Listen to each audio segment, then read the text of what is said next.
Hey YouTube, James from the Wipe and Watch It, and once again here with another deck update.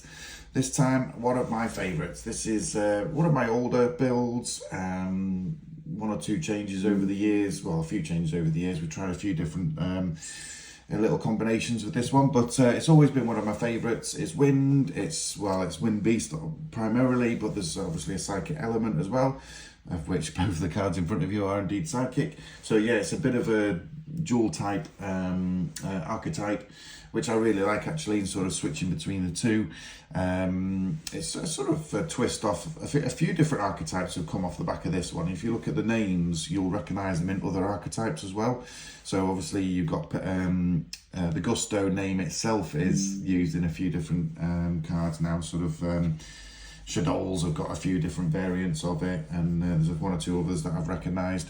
But ultimately, this is the original archetype. It's had a bit of support over the last couple of years, nothing recently, but obviously the Wind attribute hopefully will receive some good generic stuff alongside the sort of Fire and Fire last year or the year before. Water this year is sort of the new archetype that's going to receive a lower report, and hopefully at some point the Wind attribute will as well. So without further ado, let's, as they say, let's crack on with the deck profile. So the first one, and by far probably the best of the psychic types, is Pilica, Descendant of Gusto. Still difficult to get hold of these cards. I imagine these are still worth a few quid, because these are the original super rares. Primal Origin, I think it is the set name. But yeah, this one's one of the most important ones. Obviously, it's an E-Tele target, first of all, with it being Psychic and level 3. But when it is normal or special summoned, you can also then grab a Wind Tuner monster from your graveyard. So you want to make sure that you put a Wind Tuner in your graveyard as soon as possible. So there's a few cards that enable you to do so. But yeah, Pilica is one of your sort of easy enablers. It can easily go for let's say a Synchro 6, or indeed a Link 3, Link 3, a rank 3, or indeed a Link play, because obviously, like I say, itself will generate a couple of monsters on the field, which obviously you can go and do whatever you want to do with. But yeah, fundamentally, it's a good combo with Gusto Guldo, and then to move on to threes, of course, which we'll get to from the extra deck. But yes, absolute must at 3 in my opinion. We'll stick with the older cards first of all. So we've then got the Gusto Eagle. All of these guys obviously float into each other. So the Eagle, when destroyed by battle or and sent to the graveyard, you can special summon one level 4 or lower non-Tuner Gusto, which obviously there are a few targets for that. But it's just, obviously it's a level 1 tuner, so it's nice and easy to use. But it's just a floating thing. You want to make sure you've always got names available in your deck to float into. And like I say, you want to be dumping some of these into the grave to enable some of the other effects as well. And of course, Gusto Guldo, probably the best one in my opinion in terms of the Wind Beast monsters. So when it's sent from the field to the graveyard, you can special summon level 2 or lower Gusto monster. So that doesn't specify whether it's a tuner or not. So you could go to the window, which is one of the options, or indeed the Eagle, of course, yeah. But obviously they just keep floating around, and it is quite annoying for your opponent. But there's also a nice combo in conjunction with threes in order to sort of maximize any battle damage that you might go for, and perhaps I'll show you that on another video, or indeed at the end of this one if I've still got time. And then one of the newer ones is Gusto Vidia. So when I say new ones, this is still probably 3 or 4 years old now. I can't actually remember which set this is from now, but yeah, if the face-up Gusto monster on the field is destroyed by battle or sent to the graveyard, you can special summon this card from your hand, and then if it's normal or special, you can send one Gusto monster from your deck to the graveyard, then you can special summon one Gusto monster from your hand. So yeah, it does all sorts of stuff for the deck, this one, and obviously loading the graveyard at the same time as either special summoning itself and or another one from your hand. So yeah, and it's a tuner of course, and it's level 3, so it all goes hand in hand with the deck very nicely. And of course I believe a 3 of, and this last 3 of is Gusto Griffin. Now this one I've tested at 1 first of all, then I went to 2, and then I've decided no, it's definitely a 3. So the main thing is you use this one as your discard fodder for all the effects that need it. Obviously there's a few that do, so you actually rarely summon this card, but it's the one that's obviously if it's sent from hand to graveyard, so if it just says if it's sent, so it doesn't really matter how, and then you can special summon one Gusto monster from your deck. So of course and that isn't specific on the type of Gusto monster either, so you know, all the discard effects that we've got in the deck, which we'll see a few of, I might explain 1 or 2 of the card choices. The idea is obviously to use the Griffin as the target so we can get plus off the discard. So yeah, I ended up at 3 on in terms of numbers.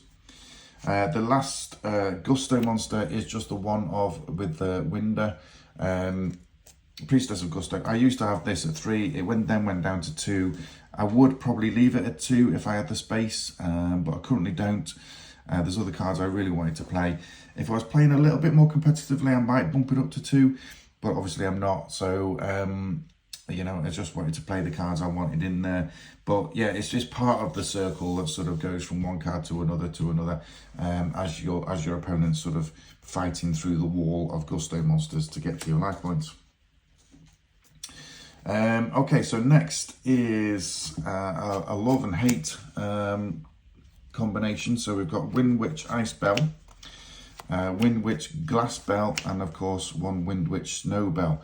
So if you're familiar with the combo, of course, if you're not controlling any monsters, Ice Bell will special summon itself and search for another one. Windwitch will then special summon once you search for the Glass Bell off the Ice Bell's effect. Glass Bell then special summons herself and then also goes for Snow Bell.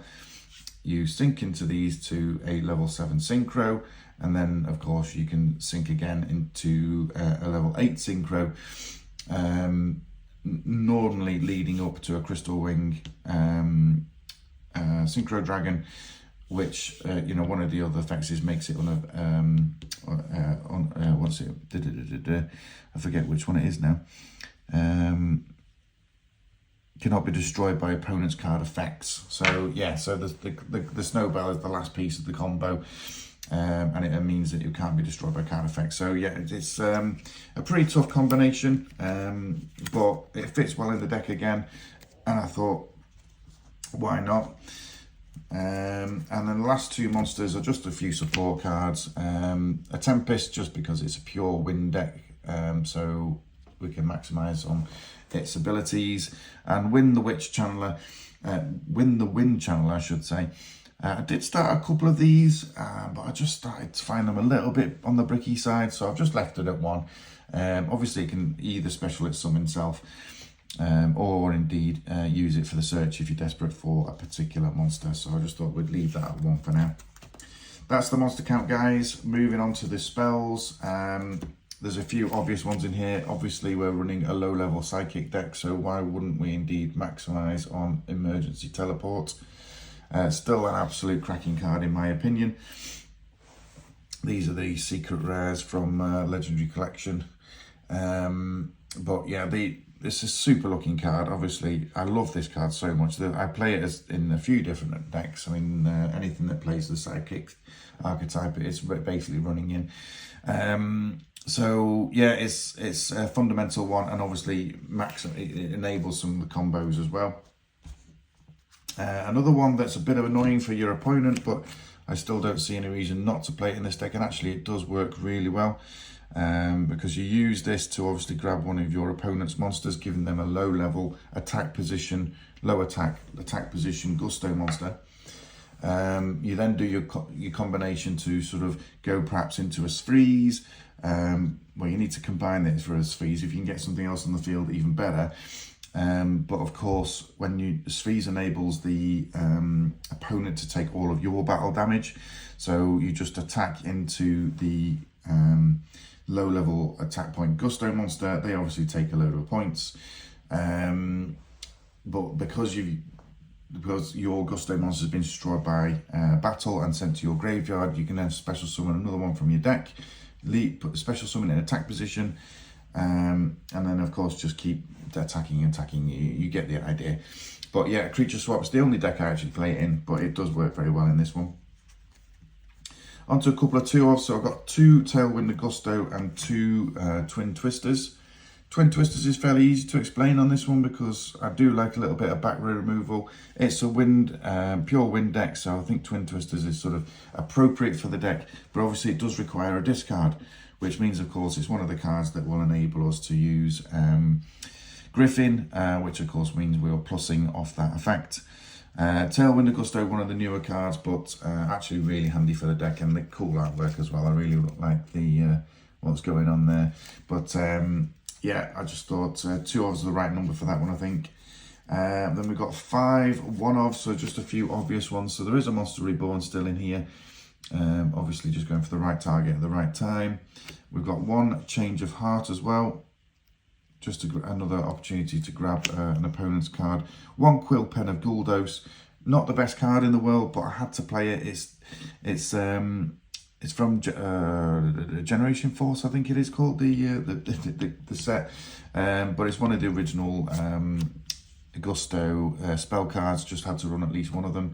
Foolish Burial, obviously to dump whatever you need into the graveyard, because you do need those graveyard effects to go off sometimes. And of course, Contact with Gusto, one of the other standard Gusto spell cards. All very simple effects, but I'm a simple player, so fits in quite nicely. And last, of course, is the traps. So I've just running 2 Ultimate Providence, 1 Icarus Attack, and 1 Titanocider. The Titanocider is just really mainly there for the artwork. I absolutely love it. Apollousa right at the front. Apollousa, of course, used to be in the extra deck for this deck, and she'd be back in there in a split second if she came off the ban list. But sadly, she isn't, so not currently anyway. But I really like Titanocider. Obviously, it comes back so we can reuse it. Icarus Attack is just a really good option for any Wind Beast sort of based deck. And of course, Ultimate Providence. It's just you have to discard a card. So obviously we're looking at monster effects here primarily. So we can discard the Griffin, negate the monster effects, and then of course get a plus off the Griffin as well. That's the idea of it anyway. So those are the only traps. Obviously, you can change these as much or as little as you want. You know, if you wanted to add a load of hand traps, you could do. There's plenty of scope in there.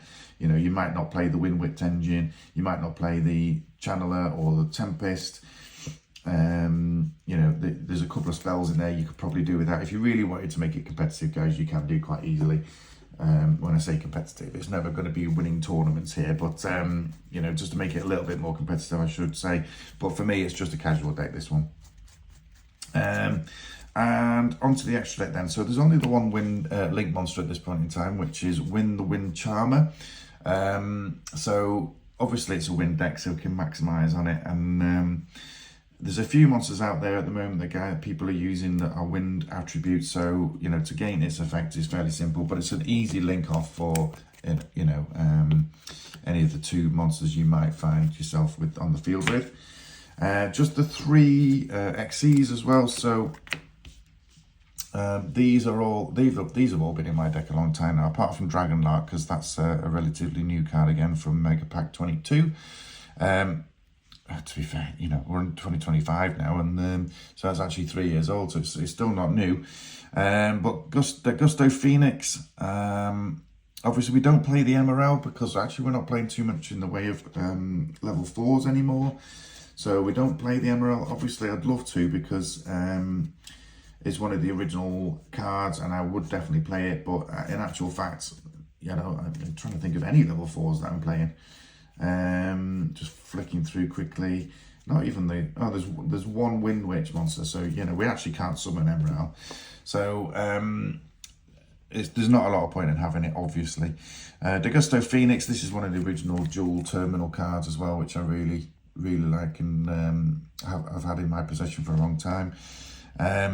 Totem Bird just fits with the theme really well. You know, 2 level 3 monsters, just one, it's just, you know, to clear the board potentially. Not clear the board, clear my board. You know, if you've got 2 monsters on board that you're not going to be able to do an awful lot with. And Dragonlark Pirate, that honestly, that's a pretty cool card now. So cannot be destroyed by battle and or by card effect while a monster other than Dragonlark Pirate is face up on the field that was special summoned from the graveyard, which is quite common. During the standby phase, you can detach 1 material from this card, then target 1 level 5 or lower monster in your graveyard and special summon it. You know, obviously, it's a 2700 attack point monster as well, so it's a decent basic. The only way you're going to get there is using your Synchro monsters, of course, with it needing 2 level 6 monsters. So it's a bit pricey to actually get there, but it's absolutely relevant for the deck, and that's why I wanted to play it. On to Synchros then, of which there obviously are a fair amount. There's one option in here which isn't wind, and that's obviously Tatsunoko. Tatsunoko is a great card. I've also running the Martial Metal Marcher, of course, though. So neither of which are I mean, I'm not particularly happy with either of them, but I need one of them to go into a card that comes up later. But Tatsunoko is probably the one that will come out. There's also another option that isn't in this deck at this point in time, but I'm considering, which is the Clear Wing Synchro Over Dragon or something like that. It came out of the latest set, which I haven't picked up a copy of yet. So that might go in. But at the moment, those are the sort of 2 Synchro Tuner monsters that I've currently gone for. I've also gone for an old Entity Hastor because this was one of my original sort of Synchro monsters. It's been out a long time, and it's a bit annoying for your opponent. So, and actually, I love the artwork. I think it's absolutely amazing, this card. Really like it. And it's been in this deck a long time, and probably will never get rid of it. Daigusto Guldos. There's lots of Daigusto Synchro monsters, but their effects are relatively weak, so I don't want to play all of them. Just because they get hammered, and obviously using your resources to get there, and you come up against even a half decent deck, and they're immediately outed. So this is probably one of the better ones, and I wanted to make sure I've got a level 5 as well. So Guldos is in there. Freeze is an absolute must in the deck, so much so we are playing 2. I actually used to play 3 until Room became a bit of a problem. But Freeze is the enabler for the quite unique effect of the opponent taking all of the battle damage for any particular battle involving a Gusto monster, which, like I say, you can take advantage of. If your opponent's got a hard-hitting, high attack point monster on the field, then of course you can just run into it with all your smaller ones. I've got Daigusto Laplan Capilica, one of the newer ones, which is the other level 6 available to you. I've got Stellar Wind Wolfirette, which I just love the artwork for, so that's in there as well. You obviously need these levels, guys, so that's why they're all in there. And last but not least, my little collection of Ghost Rare Crystal or Clear Wing Dragons, Crystal Wing Dragon, whichever you prefer. So these obviously go hand in hand. I needed the Synchro monster to get into Crystal Clear Wing Synchro Dragon. There's Crystal Wing Synchro Dragon, of course, the original Clear Wing Synchro Dragon. So the 4th one I might pick up a copy of and try and get it into the deck, just because I've got all the other 3 in there as well. But I really love the fact they're all Ghost Rare as well. It's a nice little collection, of course. But yes, that's just a little bit of a flex. Like I say, guys, you're not going into them all day, every day, but they're in there anyway. Guys, that is my, excuse me, that is my sorry, I'm searching for a card here. Yeah, so that's my deck profile. Thank you so much for tuning in. I appreciate it. Actually, I've just gone over a little bit. I must have done more talking than I imagined, first of all. But yeah, any comments would be very much appreciated in the comment section below. Throw us a like if you enjoyed the video, and we'll see you for your next profile. Thank you so much.